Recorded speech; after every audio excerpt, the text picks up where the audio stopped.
Ayan guys, naglaba tayo. Ayun, tayong hagdanan. Dahil ang amo is mayroong pagpupulong. Hindi pwedeng istorbohin. So ito na, lalabas tayo. Uulan kaya? Hindi naman siguro uulan guys, no?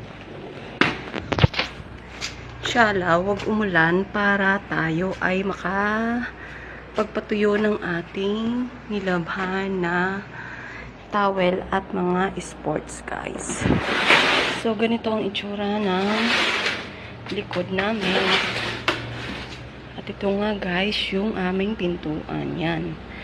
Diyan yung opisina ng amo ko.